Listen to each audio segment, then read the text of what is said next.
I never believed those people who said their Halloween decorations moved on their own. You know the type. Posting grainy videos on Reddit, swearing their plastic skeletons shifted 2 inches to the left overnight. But after what happened last October, I don't laugh at those stories anymore. It started innocently enough. I just moved into my first house, a modest 2-bedroom Craftsman on Maple Street. Being a Halloween enthusiast, I went all out with the decorations. Probably too much for a first-time homeowner.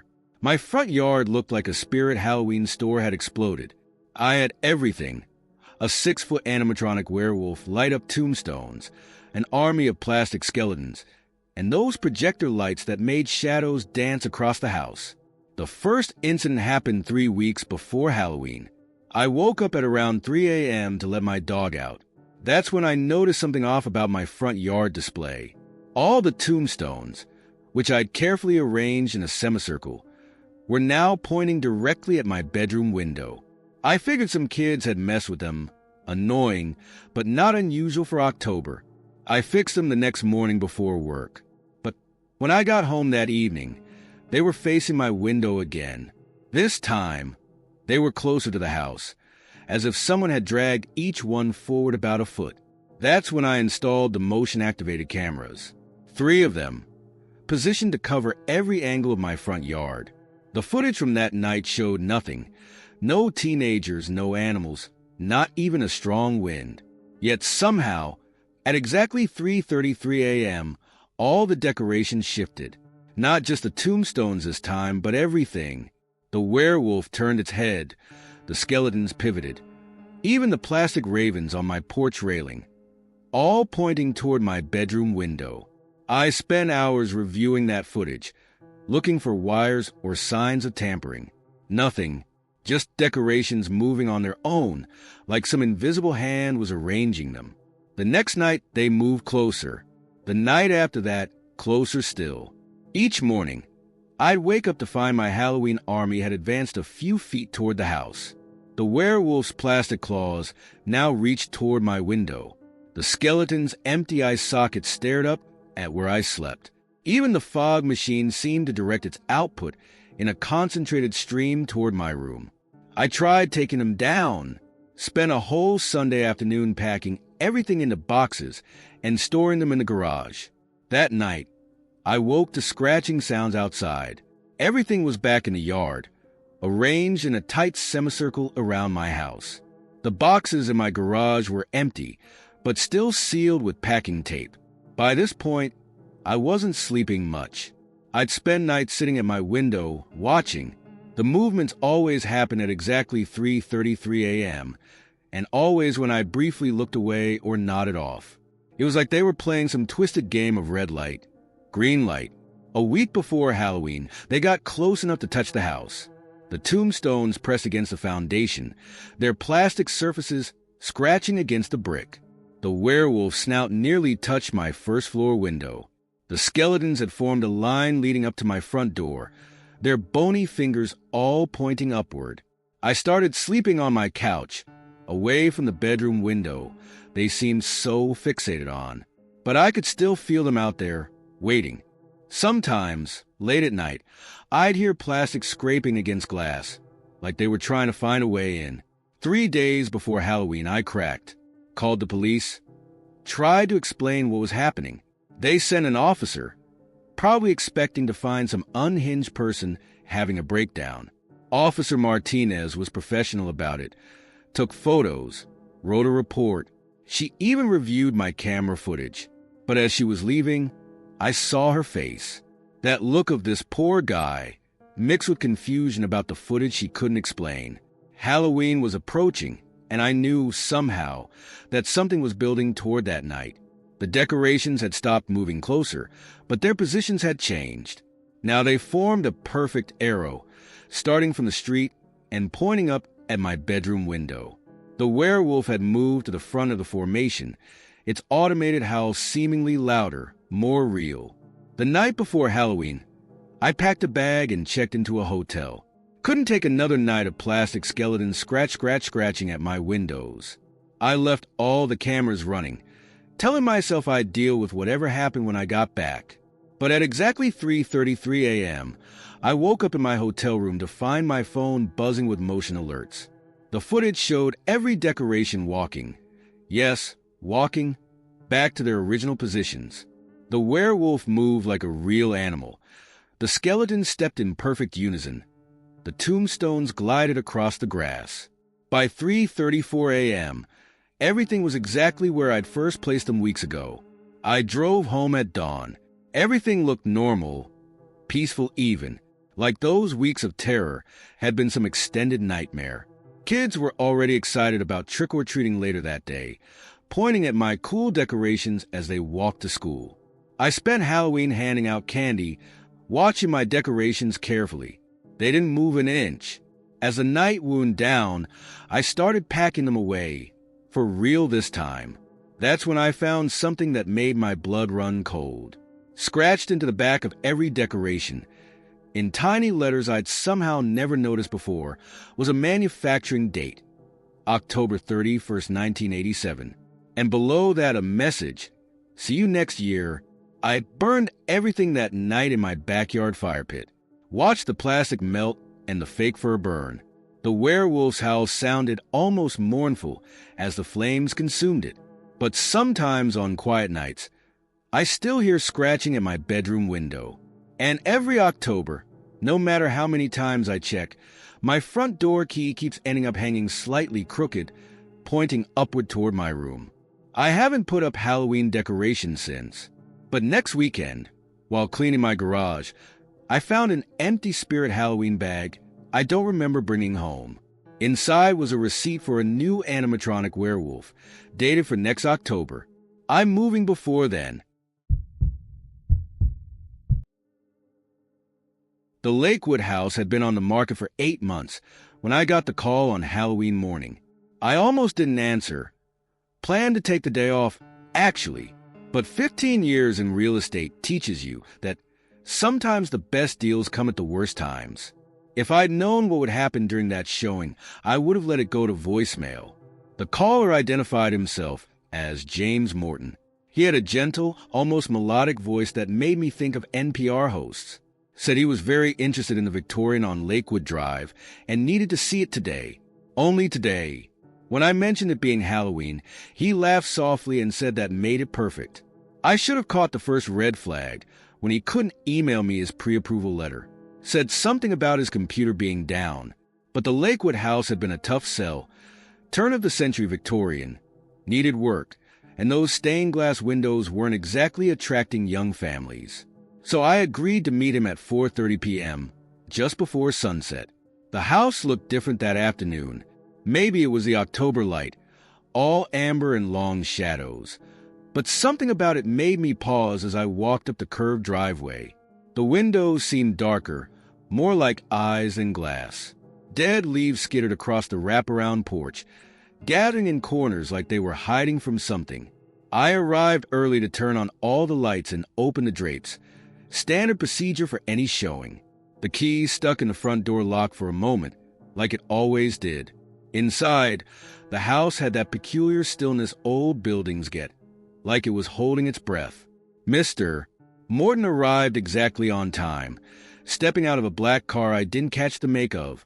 He wore a charcoal suit that looked expensive but somehow old-fashioned, with a pocket watch chain glinting against his vest.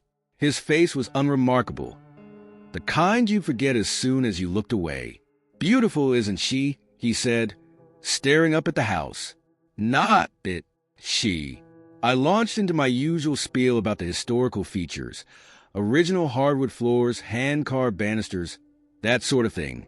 He nodded politely but seemed distracted, running his fingers along the walls as we walked. His touch left no marks on the dusty wallpaper. The first floor went smoothly enough. He asked intelligent questions about the foundation, the plumbing, things serious buyers care about. But when we reached the grand staircase leading to the second floor, something changed. The air got heavier, colder. My phone stopped working. "Mind if I explore a bit on my own?" he asked, already halfway up the stairs. I like to get a feel for a house's personality. I started to say no. We're never supposed to let clients wander alone, but my voice caught in my throat. He disappeared around the corner. Before I could stop him, that's when I heard the first door close. Not slam, just close, like someone gently pulling it shut. Then another, and another. Mr. Morton? My voice sounded small in the growing darkness. The sun was setting faster than it should have. I climbed the stairs, my heels clicking too loudly on the wood. The second-floor hallway stretched out before me, longer than I remembered. All the lights I'd turned on were off now. Mr. Morton, we should finish up. I have another appointment. A lie, but he didn't need to know that. No response. Just another door closing somewhere ahead of me. I tried the first door on my left locked. The next one too. All of them locked. But I'd just been up here an hour ago, opening everything, and these doors didn't even have locks. My phone still showed no signal, and now the screen was flickering. The battery had dropped from 80% to 15% in minutes. The sound of footsteps echoed from the third floor. Slow, deliberate steps moving from room to room. But we hadn't gone up there yet. That floor was roped off due to unsafe flooring. This isn't funny, Mr. Morton. I'm leaving now. I turned back toward the stairs, but they weren't there anymore. Just more hallway, more closed doors. The footsteps got closer. They were coming down now, but not like normal steps. More like someone dragging something heavy. Thump, drag, thump, drag. My phone died completely. The last of the sunlight faded outside, plunging the hallway into darkness. I could still see, somehow, but the light seemed to come from nowhere and everywhere. I tried another door, rattling the handle hard enough to hurt my wrist. It opened. Inside was a bedroom I'd never seen before. The furniture was covered in sheets, like always, but these sheets were yellowed with age. And there were photos on the walls, dozens of them, all real estate agents standing in front of houses. Their faces were scratched out. The thumping was right above me now. I ran. Didn't care about professionalism anymore. Just ran down the endless hallway. The doors started opening behind me, one by one, like something was checking each room, looking for me. Then I heard his voice, that gentle NPR voice, coming from everywhere at once. I think I'll take it. My heel caught on the carpet. I stumbled, caught myself on a doorframe, and suddenly the stairs were there again. I practically fell down them, my usual grace forgotten. The front door was locked. Of course it was locked. I fumbled with my keys, dropping them twice before I got the right one. Behind me, those slow footsteps reached the second-floor landing. I didn't look back, couldn't look back. The door finally opened, and I burst out onto the porch. The sun was already gone, but streetlights were on. Normal, electric streetlights. My phone came back to life, buzzing with missed notifications. I ran to my car, heat pounding. As I pulled away, I glanced in my rearview mirror. Mr. Morton stood in the doorway, still in that old-fashioned suit, raising his hand in a polite wave. Behind him, all the windows of the house blazed with light. Even the third floor. When I checked my showing schedule the next day, there was no appointment for October 31st. No James Morton in my contacts or emails. The house's lockbox log showed no entry that day, but something had changed in the house. The photos from the new listing show it. Little things most people wouldn't notice. The stained glass patterns are different. The banisters spiral the wrong way. And in every photo of the second-floor hallway, if you look closely, you can see a figure in a charcoal suit at the end, just barely out of focus. The Lakewood house sold a week later. The new owners love it, they say. Sometimes they mention hearing footsteps upstairs at night, but they laugh it off. They think it adds character. I quit real estate last month, but every few days, my phone rings at exactly 4:30 p.m. When I answer, there's just silence and the faint sound of footsteps moving away. I used to love taking pictures of my kids on Halloween. Used to. Now my camera sits in a locked drawer, and I haven't touched it since last October. Sometimes I think I hear it clicking in there, all by itself, still trying to capture whatever followed us home that night. It started when I was sorting through the photos from Halloween weekend. Mason, my 7-year-old, had insisted on being Spider-Man. Emma, being 4, wanted to be a dinosaur princess fairy, a costume that took me 3 days to piece together. I documented everything. The costume making, the decorating, trick-or-treating, the whole neighborhood party. I noticed it in the first photo, a smudge really, something dark in the background while the kids were carving pumpkins on our front porch. Could have been anything. A neighbor walking by, a shadow from the trees. But then I saw it again in the next photo, closer this time, standing near our mailbox. My hands started shaking as I flipped through the pictures on my laptop. There was in every single one, a tall, thin figure, getting closer each time. In the pumpkin carving photos, it was by the street. During trick-or-treating, it stood between houses. At the block party, it was right behind the snack table, just a few feet from where the kids were bobbing for apples. Nobody in the photos seemed to notice it. Not the kids, not the other parents, not even me when I was in the shots. But there it was, growing more distinct with each image. It wore dark clothes that seemed to absorb the light around them. Its face, I still can't describe its face. Every time I try, the memory slips away like trying to remember a dream. I almost convinced myself it was some kind of camera glitch until I got to the photos from inside our house. The ones of the kids sorting their candy on the living room floor. The figure was there too, standing in our hallway, closer than ever. Its head nearly touched our ceiling. My hands were trembling so badly, I almost dropped my phone when I got to the last few photos. These were the ones I'd taken of the kids right before bedtime, still in their costumes, but exhausted from the night's excitement. The figure stood directly behind them, reaching down with impossibly long fingers. I slammed my laptop shut and ran upstairs to check on them. They were fine, sound asleep in their beds. But their Halloween costumes, which I'd laid out to wash, were arranged differently than I'd left them, like someone had been trying them on. I didn't sleep that night, spent hours going through older photos instead, checking Halloween pictures from previous years. At first, I found nothing. Then I noticed something in last year's photos, a dark blur in the distance. The year before that, just a shadow that didn't quite match the others. It had been getting closer for years. How had I never noticed? The next morning, I tried to act normal, made pumpkin-shaped pancakes, helped the kids get ready for school. But when I went to take their first day after Halloween photo, our little tradition, my camera wouldn't work. The screen just showed static, except for something moving in the corner of the frame. I called my sister Lucy, trying to keep my voice steady as I asked her to look at her Halloween photos from the party. She texted them over while we talked. The figure was there too, but fainter, further away, always facing toward my kids. That afternoon, I picked up the photos I'd printed at the drugstore before noticing the figure. The technician gave me an odd look as she handed them over. There was something wrong with some of these, she said, like a processing error. The dark spots kept growing while we printed them. I opened the envelope right there. The figure was clearer and the prints more solid. And something was different. In these versions, its head was turned toward the camera, toward me. That night, after the kids were asleep, I heard the familiar click of a camera shutter from somewhere in the house.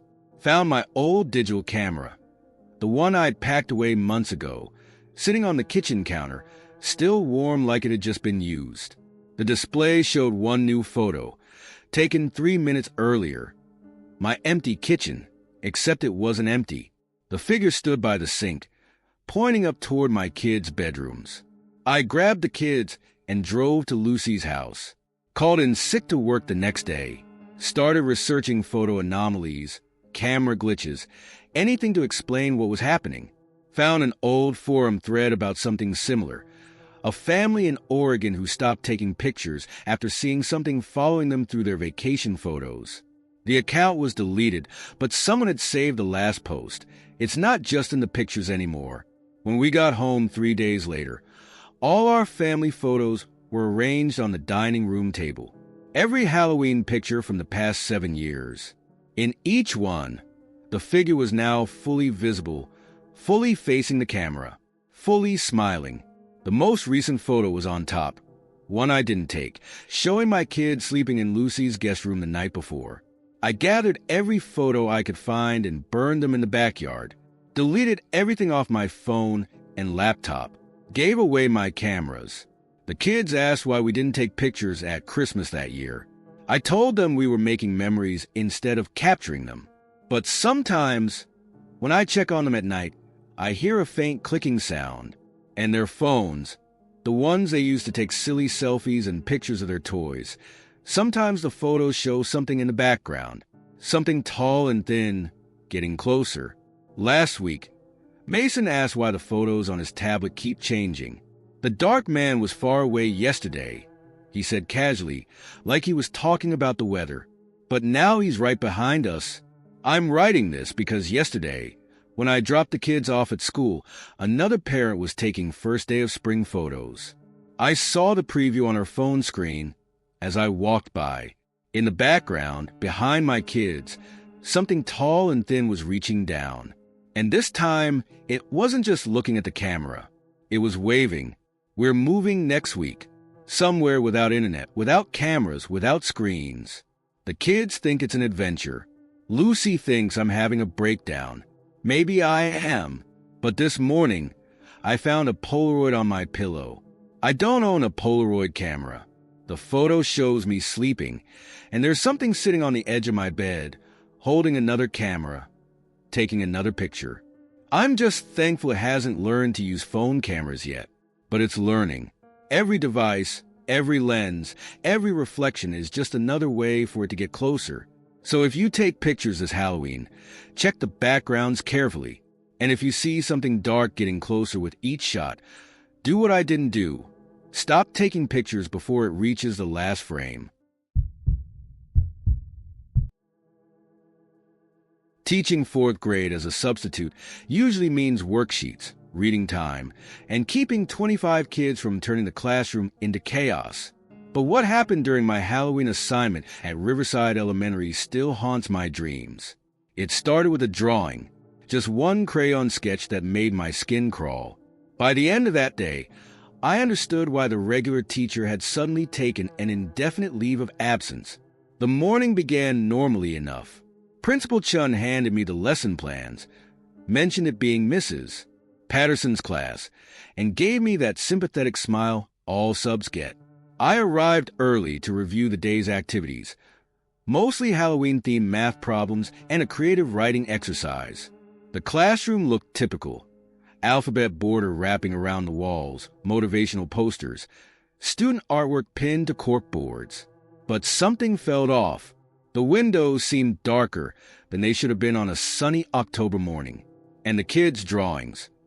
They all used the same heavy black crayon, even though I could see the regular crayon boxes full of colors on the supply shelf.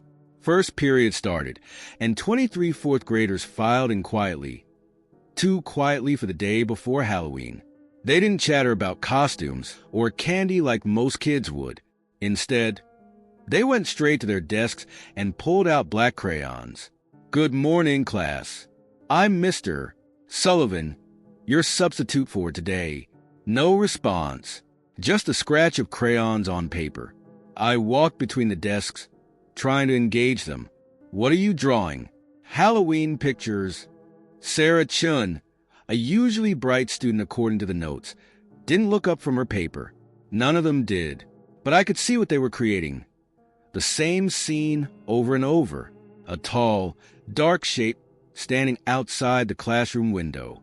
Maybe we should start with today's math lesson, I suggested, moving toward the whiteboard.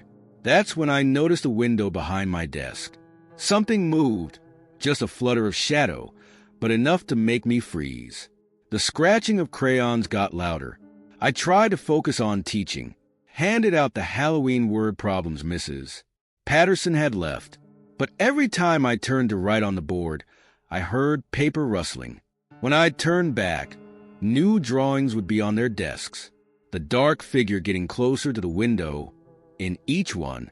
During silent reading time, I checked their desk drawers, looking for anything to explain this behavior.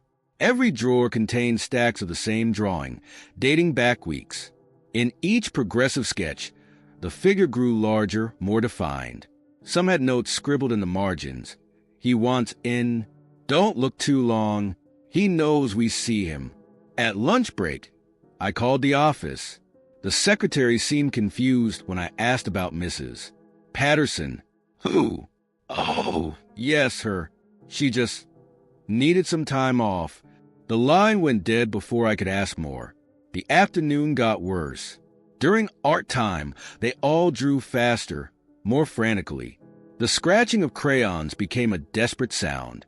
Little Kevin broke his crayon pressing too hard, and I saw tears rolling down his face as he grabbed another black one. I walked to the windows, trying to see what they kept drawing. The glass was cold to the touch. October sunlight dimmed despite the cloudless sky. Movement caught my eye, a shadow shifting between the trees at the edge of the playground. Tall, dark, wrong. Class, maybe we should. I turned back to find all 23 students staring at me.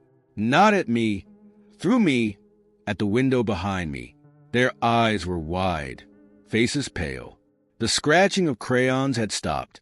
Sarah spoke for the first time that day, her voice barely a whisper. He's closer now. Because you looked. The temperature in the room dropped. I could see my breath, though the heating was on full blast. On every desk, new drawings appeared, but the kids weren't drawing anymore. Their crayons lay still. Each new picture showed the figure closer to the window. In the last one, its hand pressed against the glass. I heard it then, the soft tap of fingers on the window behind me. Tap, tap, tap. The kids started drawing again, faster than ever. Papers flew off desks. Black crayon marked their hands, their arms, like they couldn't control it anymore. The tapping got louder. When the final bell rang, nobody moved. Sarah looked at me with tears in her eyes. We can't leave until someone takes our place. That's the rule. What rule? Who told you that? Mrs. Patterson did. Before she looked too long, a knock at the classroom door made us all jump. Principal Chin stepped in, followed by a woman I didn't recognize. Mr. Sullivan, thank you for your service. Mrs. Johnson will be taking over the class permanently. The kids immediately began packing up, like puppets with their strings pulled. They filed out silently, leaving their drawings behind. As the new teacher took her place at the desk, I noticed her hands were stained with black crayon. Principal Chun escorted me out, talking about payment and future substitute opportunities. I barely heard her. My eyes were fixed on the classroom windows, where 23 new drawings now hung. In each one, the dark figure stood inside the classroom. I never went back to Riverside Elementary. Tried to follow up about Mrs. Patterson, but no one seems to remember her anymore. The only trace I found was a substitute teacher's blog post from last year, describing a class that only drew in black crayon. The post was deleted an hour after I read it. Sometimes I catch myself drawing now. Black crayon, always black. The same tall figure, getting closer each time. This morning, I found drawings I don't remember making scattered across my kitchen table. In the latest one, it's standing right behind me. I called the school district yesterday to decline any more substitute assignments. The secretary sounded concerned when I explained why. But Mr. Sullivan, she said, we don't have a Riverside Elementary in our district. We never have. I hung up and turned to my window. Something tall and dark stood between the trees across the street. It held a black crayon in its impossibly long fingers. Next to me on the desk, a blank paper waited. My hand reached for a crayon I don't remember buying. The scratching sound began again. I should have known something was wrong. when I couldn't remember driving to the Halloween costume contest. But there I was, standing in the middle of the hotel ballroom, surrounded by elaborate costumes and pulsing music. The grand prize of $10,000 must have drawn every costume enthusiast in the state. At least, that's what I thought until I noticed everyone's hands. The invitation had appeared on my windshield a week ago. Thick cream paper with gold lettering, advertising the 13th Annual Midnight Masquerade. I'd spent days perfecting my steampunk outfit, down to the last brass gear. Now, under the dim chandelier light, something about the other contestants made my skin crawl. Their costumes were flawless. Too flawless. A Victorian vampire whose skin actually seemed to shimmer. A werewolf whose fur rippled with each movement. A mummy wrapped in bandages that looked centuries old. But it was their hands that gave them away. Identical pale skin, no matter the costume. Like mannequins wearing different outfits. I checked my phone, 11:47 p.m. No signal. The ballroom doors had disappeared behind heavy velvet curtains that definitely weren't there when I'd entered. Come to think of it, I couldn't remember entering at all. Magnificent costume. A woman in an elaborate plague Dr. Mask appeared beside me. Her voice echoed strangely behind the leather beak. So detailed. Almost real. Thanks, I said, trying to peek behind her mask. There was only darkness where eyes should have been. Yours too. The leather work is incredible. She tilted her head at an impossible angle. Leather? Oh yes. I suppose it would look like that to you. For now. She drifted away before I could respond, her feet not quite touching the floor. The crowd parted around her like smoke. That's when I started really looking at the other contestants. Their movements were synchronized, like dancers in a macabre ballet. When the music changed, they all turned left. When it stopped, they all blinked at exactly the same time. I spotted a mirror behind the punch bowl and made my way there, mumbling excuses as I pushed through the crowd. Each person I touched felt cold, hard, like store mannequins. In the mirror, I saw what I'd been afraid to admit. I was the only one casting a reflection. Welcome, contestants. A voice boomed from everywhere and nowhere. Midnight approaches. Please remove your masks for the final judging. The crowd moved in perfect unison. Hands reached up, grabbed masks, wigs, fake fur. What was underneath? I still can't describe it properly. The same face, repeated hundreds of times. Smooth, featureless, like an artist's mannequin, but wrong. So wrong. Only I remained masked, frozen in horror as they all turned to stare at me. You haven't removed your costume, the plague doctor said, suddenly beside me again. Here, let me help. Her gloved hands reached for my face. I stumbled backward, knocking over the punch bowl. The red liquid splashed across the floor, too thick to be punch, too dark. I think I'm in the wrong place, I stammered, backing away. The crowd moved with me, step by step. There's no wrong place, the plague doctor said. Only wrong faces. We'll help you remove yours. The real you is underneath, waiting to join us. They all spoke in unison now. Remove the costume. Remove the flesh. Join us. I ran. The ballroom had become a maze of mirrors and curtains. Each reflection showed something different. The crowd getting closer, their blank faces stretching into impossible smiles. Some reflections showed me, but wrong, my face smooth and featureless like theirs. The exit had to be here somewhere. I remembered walking through grand double doors, didn't I? Or had I? The memory felt fuzzy, like trying to remember a dream while still dreaming. 10 minutes to midnight, the voice announced. All costumes must be removed for the final judgment. I turned a corner and found myself face to face with a little girl in a princess dress. She smiled, reached up, and peeled her face off like a mask. Underneath was that same blank canvas, that same wrong smoothness. Your turn, she said, holding out her removed face like a gift. I screamed. The sound came back wrong, distorted, like it was coming from somewhere else. My hands flew to my face, feeling for seams, for edges where the mask might be.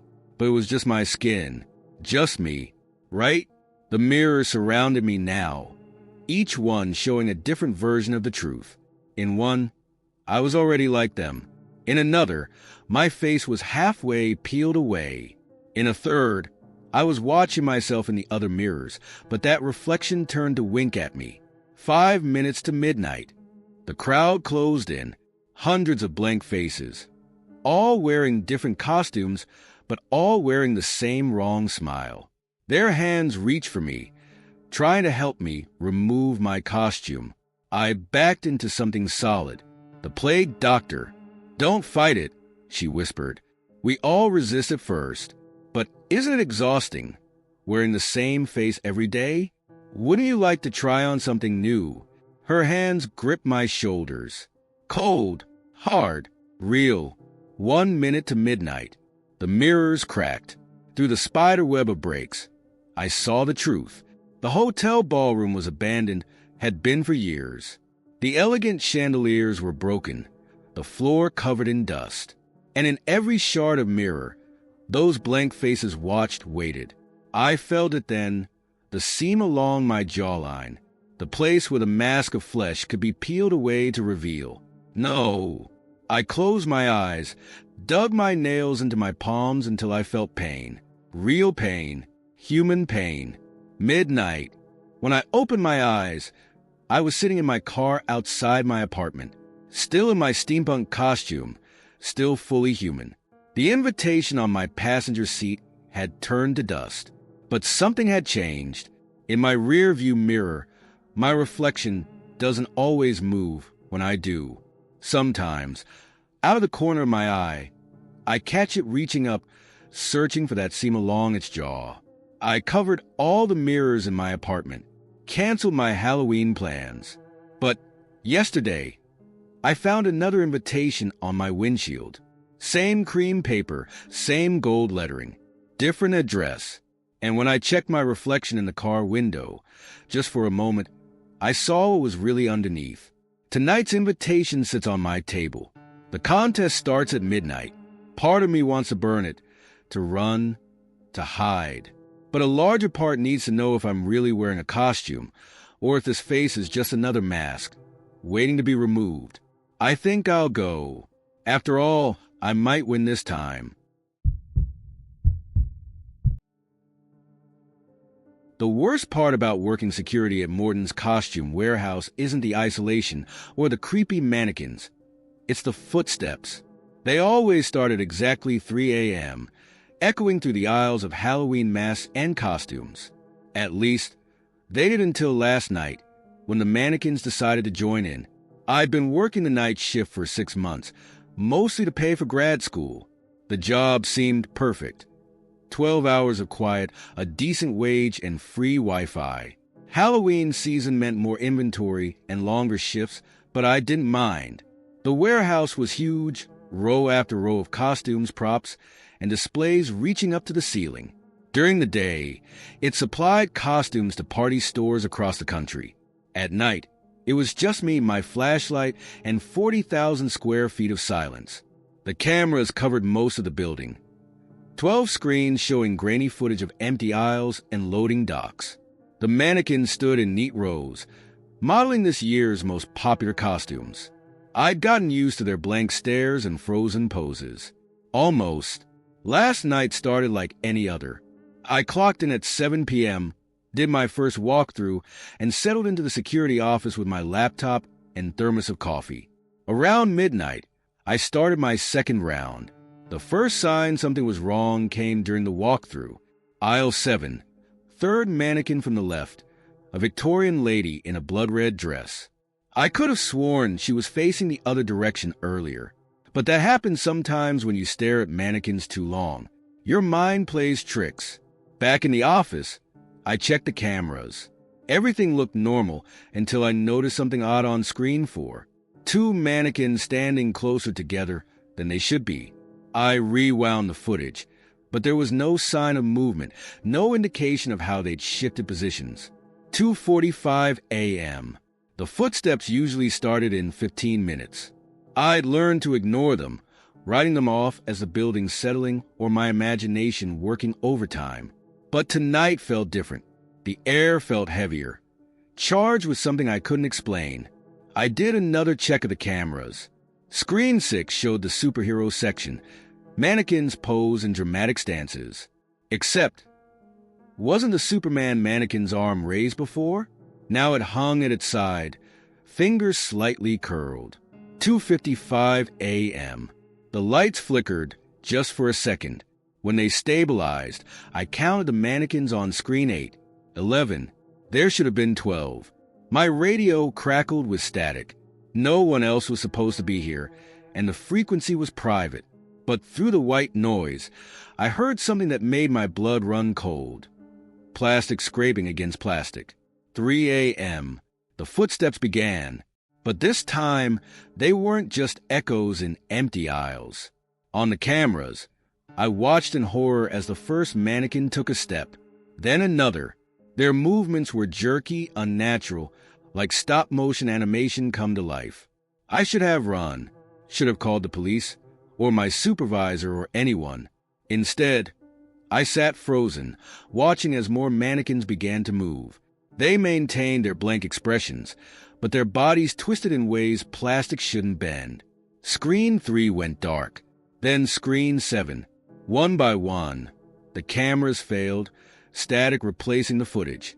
The last working screen showed the Victorian lady, her head slowly turning toward the camera.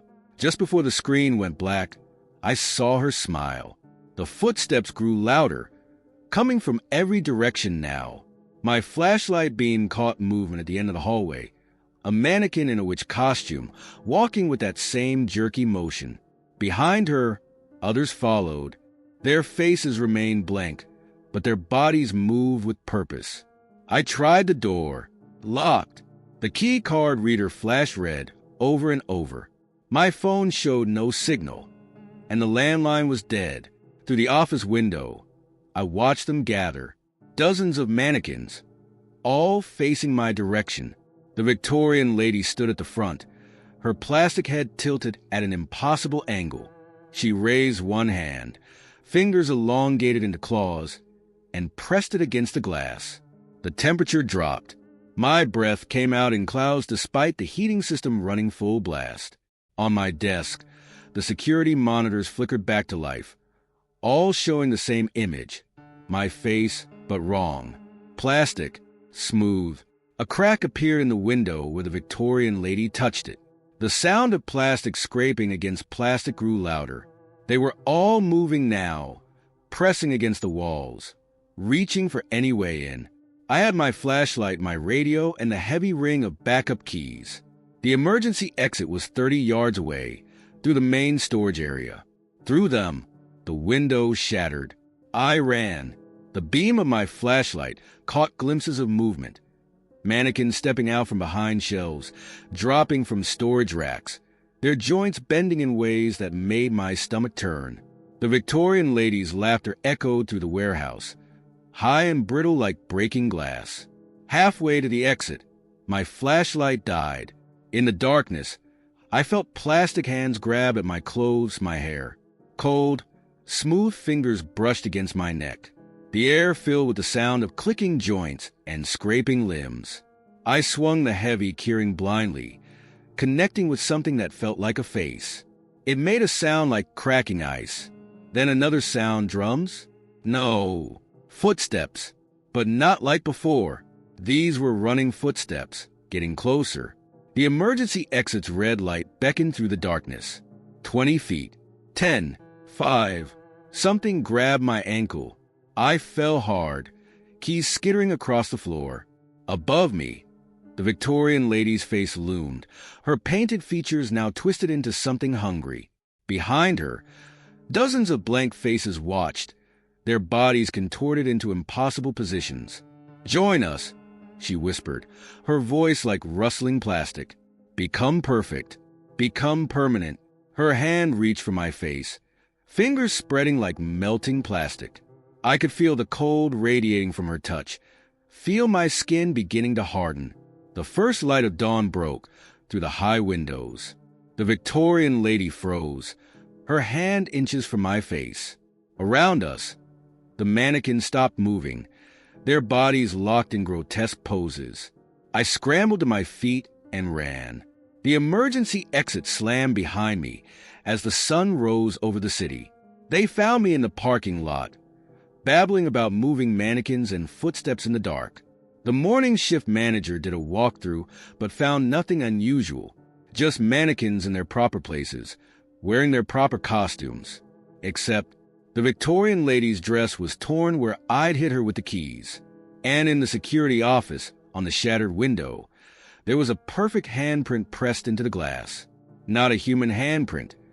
The fingers were too long, too smooth. I quit that morning. But sometimes, when I pass store windows with mannequins, I catch them moving in the reflection. And at 3 a.m., no matter where I am, I still hear footsteps. The warehouse hired a new night guard last week. This morning, they found the security office empty. The cameras showed nothing unusual, just mannequins, standing perfectly still. But the Victorian lady is wearing different shoes now, and she's smiling.